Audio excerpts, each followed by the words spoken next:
हर हर महादेव। भक्तों, 16 मई वट सावित्री व्रत में इन 3 चीजों का दान जरूर करें। छप्पर फाड़कर होगी धन वर्षा।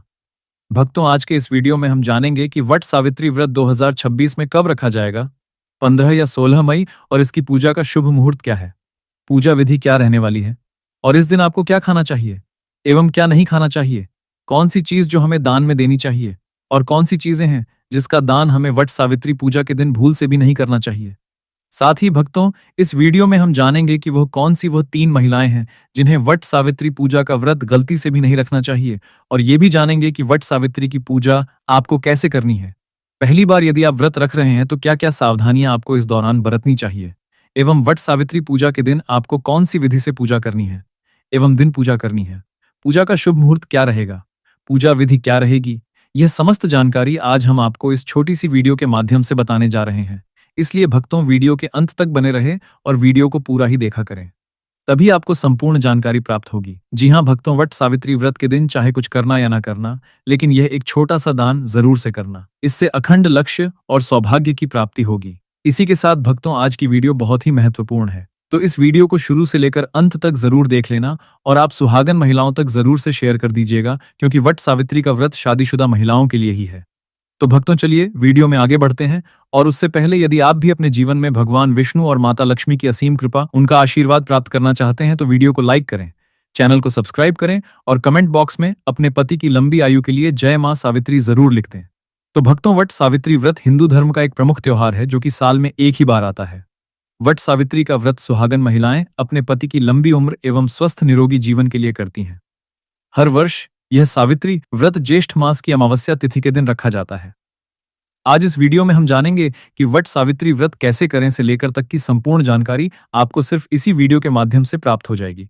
साथ ही हम आपको शास्त्रों के अनुसार पति की कुशलता के लिए इस दिन कौन सा श्रृंगार आपको करना चाहिए और कौन सा श्रृंगार आपको नहीं करना चाहिए, ये भी आपको बताएंगे।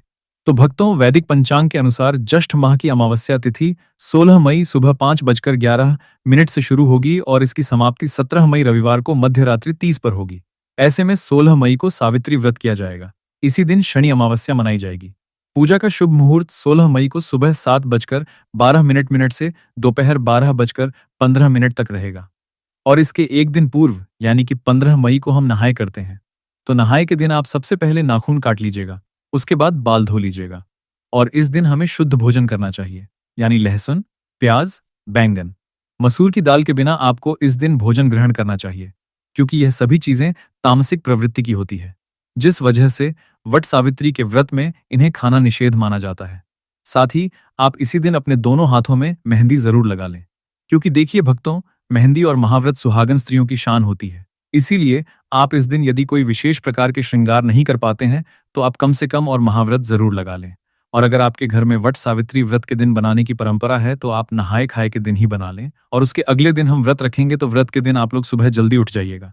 सुबह जल्दी उठकर आप स्नान कर लीजिएगा, और इस दिन हमें लाल पीला वस्त्र पहनकर ही पूजा करनी चाहिए। तो आपके पास नई साड़ी है तो आप लोग नई साड़ी पहनकर नहीं चाहिए लीजिएगा, या आप अगर शादी का जो भी साड़ी है पहनना चाहती है तो वो भी बन सकती है। और चूड़ी आप लोग एक डिब्बा नया जरूर खरीद लीजिएगा।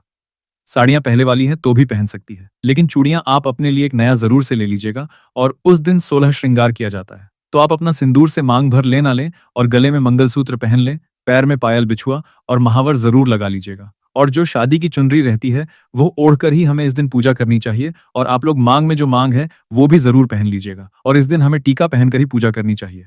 सुहाग का सबसे बड़ा प्रतीक टीका होता है, तो आप लोग टीका जरूर पहन लीजिएगा। और भक्तों, कई बार क्या होता है कि बहुत सारे लोगों के आसपास वट वृक्ष नहीं होता है, या जो किसी कारणवश नहीं जा सकते हैं। ऐसे लोग अपने घर में कोई छोटा सा वट वृक्ष खरीद कर ला सकते हैं, या वृक्ष की टहनियों को भी लाकर उनकी विधिवत पूजा सकते हैं।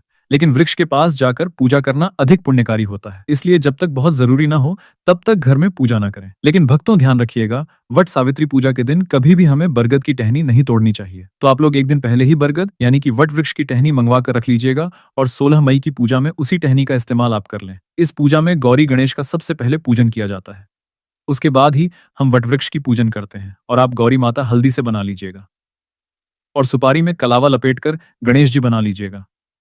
अब आप एक लाल कपड़ा ले लीजिएगा, उसके बाद ही पूजन करते हैं। फिर चावल के आटे में थोड़ा सा हल्दी मिक्स करके हमें अपन बना लेना चाहिए। वट वृक्ष में लगाने के लिए और श्रृंगार की सामग्री भी चढ़ाई जाती है। तो आप अपने लिए भी चढ़ा लीजिएगा। और कुछ श्रृंगार की सामग्री हमें दान भी करनी चाहिए।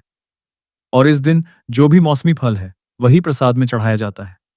जैसे कि तरबूज, खरबूज, पपीता, अंगूर, आम, जो कुछ भी आपके उधर मौसमी फल अभी उपलब्ध हो, उस फल को आप ज़रूर चढ़ाएँ और फिर वटवृक्ष को आपको हवा ज़रूर करना है। यानी कि आप बाँस से निर्मित पंखे से वटवृक्ष जी को हवा ज़रूर कर दें। एक पंखा से आप अपने पति को हवा करती हैं और दूसरा पंखा दान किया जाता है, तो 2 पंखे की ज़रूरत होती है। और पूजा पाठ करने के बाद हम परिक्रमा करते हैं, तो परिक्रमा करने के लिए आपके पास अगर कच्चा सूत है, तो वो ले लीजिएगा। अगर कच्चा सूत नहीं, तो आप मौली धागा से भी परिक्रमा कर सकते हैं और नियम तो है एक 108 परिक्रमा हमें करनी चाहिए। अगर 108 आप करने में सक्षम हैं, तो 108 कीजिएगा। नहीं तो आप अपनी शक्ति अनुसार 7 या 11 या 21 या 51 बार भी परिक्रमा कर सकते हैं। और परिक्रमा करते समय आप लोग ध्यान दीजिएगा, अगर आपका धागा मान लीजिए खत्म हो जाए या फिर टूट जाए, फिर भी आपको परिक्रमा रोकना नहीं है। धागा खत्म हो जाए, तो आप वही धागे को बांध के करते रहे और परिक्रमा करने के लिए आप अपने हाथ में चना ले लीजिएगा और एक पॉकेट हमें सिंदूर ले लेना है। चना गिन कर लीजिएगा, क्योंकि परिक्रमा करते समय हम भूल जाते हैं कि हम कितनी बार परिक्रमा किए हैं। इसीलिए आप लोग चना ले लीजिएगा और सिंदूर ले लीजिएगा। वट वृक्ष में लगाने के लिए और सुहाग की सामग्री हमें जरूर चढ़ाना चाहिए, तो आप सुहाग की सामग्री में चूड़ी, सिंदूर, बिंदी ये भी चढ़ा सकते हैं। और मान लीजिए 16 श्रृंगार की सामग्री चढ़ाना है, तो वह भी चढ़ा सकते हैं। और कुछ ना कुछ आप लोग दान करने के लिए भी जरूर चढ़ाएगा, आपको पूजा कर लेनी है। पूजा करने के बाद इस दिन पति का पूजन भी किया जाता है। तो आप लोग जब पूजा कर लीजिएगा, घर आइएगा। उसके बाद आप सभी पति का पूजन कीजिएगा। सबसे पहले पति के जल से पैर धोए जाते हैं। उसके बाद हम पंखे से हवा करते हैं, टीका लगाते हैं और उनके हाथ में कलावा बांधते हैं। और जो भोग प्रसाद हम लाते हैं वो हम पति को खिलाते हैं। तो पति पूजन हमें जरूर करना चाहिए। और पद पूजन करने के बाद अभी आप चाहे जो शरबत ये ले सकते हैं। देखिए भक्तों, इस व्रत में सिर्फ नमक नहीं खाया जाता है, आप मीठा भोजन कर सकते हैं। तो आप लोग पूजा करने के बाद जो कुछ भी खाना चाहते हैं वो खा सकते हैं। और शाम में सूर्यास्त होने से पहले ही आप मीठा भोजन कर लीजिएगा। सूर्यास्त होने के बाद हमें कुछ भी नहीं खाना चाहिए और व्रत का पारण हम अगले दिन करेंगे। और इस वट सावित्री व्रत 16 मई शनिवार को है और नहाए खाए 15 मई शुक्रवार को है। और व्रत का पारण हम 17 मई दिन रविवार को करेंगे। और जो महिलाएं पहली बार वट सावित्री व्रत करना चाहती हैं वो कर सकती है। और पूजा करने के बाद वहां पर जितनी भी सुहागन महिलाएं हैं उनके मांग में हमें सिंदूर लगा देना चाहिए और आप लोक प्रसाद जरूर दीजिएगा। भक्तों, सत्यवान सावित्री की मूर्तियां, बांस, पंखा, लाल कलावा, धूप, फल, पुष्प, पुष्पोली, सुहाग का सामान, बरगद का वृक्ष, जल से भरा कलश। शास्त्रों के अनुसार बरगद के वृक्ष के तने में भगवान विष्णु, जड़ों में ब्रह्मा और शाखों में भगवान शिव का वास है। इस वृक्ष में कई सारी शाखाएं नीचे की ओर रहती हैं, जिन्हें देवी सावित्री का रूप माना जाता है। इसलिए मान्यता है कि इस वृक्ष की पूजा करने से भगवान का आशीर्वाद प्राप्त होता है और मनोकामनाएं पूरी होती हैं। संतान के लिए इस वृक्ष की पूजा करना लाभकारी माना जाता है। मान्यता है कि ज्येष्ठ मास की अमावस्या तिथि के दिन वट वृक्ष की छांव में देवी सावित्री ने अपने पति की पूर्ण जीवित किया था। वृक्ष की पूजा की जाने लगी। हिंदू धर्म में जिस तरह से पीपल के वृक्ष को भगवान विष्णु का प्रतीक माना जाता है, उसी तरह बरगद के पेड़ को भगवान शिव का प्रतीक माना जाता है। भक्तों, इस दिन कौन सी गलतियां भूलकर नहीं करनी चाहिए, चलिए जानते हैं। वट सावित्री में ऐसी कौन सी 3 चीज हैं जिसे सावित्री माता को नहीं चढ़ाना चाहिए तथा पूजा में इन चीजों को शामिल नहीं करना चाहिए, नहीं तो आपका व्रत टूट जाएगा और आपको पाप लग जाएगा। भक्तों, आगे बढ़ने से पहले सच्चे दिल से कमेंट बॉक्स में अवश्य लिखें जय माता सावित्री। माता सावित्री के लिए एक लाइक तो बनता है और हमारे चैनल को सब्सक्राइब करके कमेंट बॉक्स में जय मां सावित्री जरूर लिख दीजिएगा। चलिए भक्तों, हम जानते हैं कुछ ऐसी गलतियों के बारे में जिन्हें आपको 16 मई वट सावित्री व्रत के दिन भूलकर भी नहीं करना चाहिए। वट सावित्री व्रत में काले और सफेद रंग के कपड़े बिल्कुल भी ना पहने, क्योंकि काला रंग अशुभता का प्रतीक होता है, वही सफेद रंग विधवा या अशोक का प्रतीक होता है। इसलिए कम से कम सावित्री की पूजा के दौरान आप इन कपड़ों को ना पहने।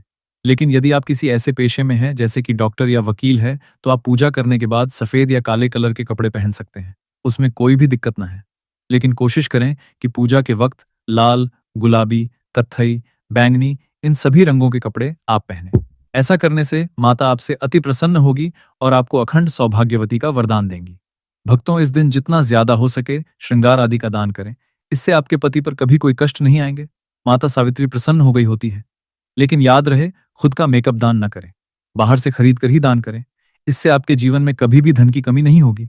वहीं शास्त्रों के अनुसार माना जाता है कि वट सावित्री के व्रत में व्रतधारी को नमक का सेवन नहीं करना चाहिए एवं घर में किसी भी व्यक्ति को मांस मदिरा का सेवन नहीं करना चाहिए एवं इस दिन पति पत्नी को आपस में दूरी बनाकर रखनी चाहिए एवं कठोर ब्रह्मचर्य का पालन करना चाहिए, क्योंकि इस दिन संबंध बनाने से न सिर्फ व्रत खंडित होता है बल्कि पति संकट भी आ सकता है। इसलिए आप इस बात का विशेष रूप से ध्यान रखें। इसके अलावा वट सावित्री के दिन सुहागन महिलाओं को दिन के वक्त नहीं सोना चाहिए, क्योंकि शास्त्रों में ऐसा बताया गया है कि किसी भी व्रत को करने के बाद दिन के समय सोने से वह व्रत खंडित हो जाता है। इसलिए आप दिन के वक्त बिल्कुल भी न सोए। साथ ही वट सावित्री व्रत के दिन आप सुबह सूर्योदय से पहले उठ जाए। नित्य कर्मों से निवृत्त होने के बाद भगवान श्री सूर्यनारायण को एक लोटे जल में लाल पुष्प और रोली डालकर जरूर अर्पित कर दें। इससे आपको भगवान श्री सूर्यनारायण जी की विशेष कृपा प्राप्त होगी। वहीं भक्तों, अगली गलती जो आजकल की नवविवाहित महिलाएं करती हैं, वह मांग में कम सिंदूर लगाना। भक्तों, हमारे हिंदू धार्मिक ग्रंथों में सिंदूर को पति की लंबी आयु का प्रतीक माना जाता है। ऐसा कहा जाता है, जिस भी महिला की मांग में सिंदूर तरीके से भरा हुआ होता है, थोड़ा लंबा होता है, उस महिला का पति दीर्घायु होता है। लेकिन आजकल की महिलाएं फैशन के चलते मांग में बस थोड़ा सा सिंदूर लगाती हैं। लेकिन आपको कम से कम वट सावित्री वाले दिन नाक से होकर पूरी मांग में सिंदूर लगा लेना है। शास्त्रों में वट सावित्री व्रत को अत्यंत शुभ और फलदायी व्रत माना गया है। यह व्रत सुहागन महिलाओं द्वारा अपने पति की लंबी आयु, सुख और समृद्धि की कामना के लिए किया जाता है। इस दिन मांग में सिंदूर भरना बहुत महत्वपूर्ण होता है। कहा जाता है कि इस दिन यदि महिलाएं अपनी मांग में थोड़ा लंबा सिंदूर भरे तो इससे उनके पति की आयु बढ़ती है और माता सावित्री प्रसन्न होती है। जब महिला की मांग में सिंदूर सुशोभित होता है तो वह सौभाग्यवती स्वरूप मानी जाती है। खासकर वट सावित्री और करवा चौथ जैसे व्रतों में सिंदूर को विशेष स्थान प्राप्त है। यदि कोई महिला जानबूझकर या अज्ञानता में सिंदूर कम भरती है या इस पर ध्यान नहीं देती तो ये व्रत की पूर्णता में बाधा बन सकता है। इसलिए मांग में सिंदूर जितना अधिक और सुसज्जित रूप से भरा जाएगा, उतना ही ये शुभ फलदायक रहेगा। वट सावित्री के दिन माता सावित्री को लाल फूल अर्पित करने का विशेष महत्व है। लाल फूल प्रेम, श्रद्धा और भक्ति का प्रतीक होता है। जब महिला सच्चे भाव से लाल फूल अर्पित करती है तो इससे उसके जीवन में प्रेम, सामंजस्य और समृद्धि बनी रहती है। माता सावित्री को लाल रंग प्रिय है और यह उन्हें प्रसन्न करता है। इस दिन घर में मीठे पकवान, गुलगुले अवश्य बनाए जाने चाहिए और उन्हें पहले माता को भोग लगाकर फिर प्रसाद रूप में ग्रहण करना चाहिए। यह परंपरा न केवल धार्मिक आस्था का प्रतीक है, बल्कि घर में सकारात्मक ऊर्जा और सुख समृद्धि का प्रवेश भी कराती है। आज के समय में कई महिलाएं सावित्री के दिन इसे एक सामान्य व्रत समझकर ब्यूटी पार्लर चली जाती है और बाल कटवा लेती है। यह बहुत बड़ी भूल मानी जाती है। शास्त्रों में इसे घोर पाप कहा गया है। बाल कटवाने से माता सावित्री रुष्ट हो जाती है और इससे पति के जीवन पर संकट आ सकता है। करवा चौथ और वट सावित्री जैसे व्रतों में बालों को कटवाना अशुभ माना गया है। ये व्रत पति की दीर्घायु और अखंड सौभाग्य के लिए होता है और इस दिन अर्पित की जाने वाली किसी भी वस्तु की और पवित्रता का ध्यान रखना आवश्यक है। कोई भी टूटी फूटी वस्तु, चाहे वो फूल हो, थाली हो या पूजा की अन्य सामग्री, अर्पण योग्य नहीं होती। चूड़ियों का विशेष महत्व होता है और व्रत के दिन सफेद, नीली या काली चूड़ियां पहनने से बचना चाहिए। टूटी हुई चूड़ियां तो बिल्कुल भी नहीं पहननी चाहिए। मंगलसूत्र सुहाग का प्रतीक है, इसलिए वट सावित्री के दिन इसे गले में अवश्य धारण करना चाहिए। यदि कोई महिला इस दिन सूत्र नहीं पहनती है तो उसका व्रत अधूरा माना जाता है। शास्त्रों में कुछ ऐसी स्थितियों का उल्लेख है जब महिलाओं को यह व्रत नहीं करना चाहिए। सबसे पहली स्थिति जिसमें व्रत नहीं रखना चाहिए वो गर्भवती महिलाओं की होती है। हालांकि शास्त्र गर्भवती महिला को व्रत करने से मना नहीं करते, लेकिन यदि महिला कमजोर हो या उसकी तबीयत ठीक ना हो तो यह व्रत उसके और गर्भस्थ शिशु के लिए हानिकारक हो सकता है। इसी के साथ आजकल अक्सर एक दूसरे के गहने पहन लेती है, लेकिन इस दिन अपनी चूड़ियां बिछुए। मंगलसूत्र, सिंदूर जैसी चीजें किसी और को देना वर्जित है। इससे पति के जीवन पर संकट आ सकता है। व्रत के दौरान ब्रह्मचर्य का पालन करें, सात्विक भोजन करें और फलाहार करें।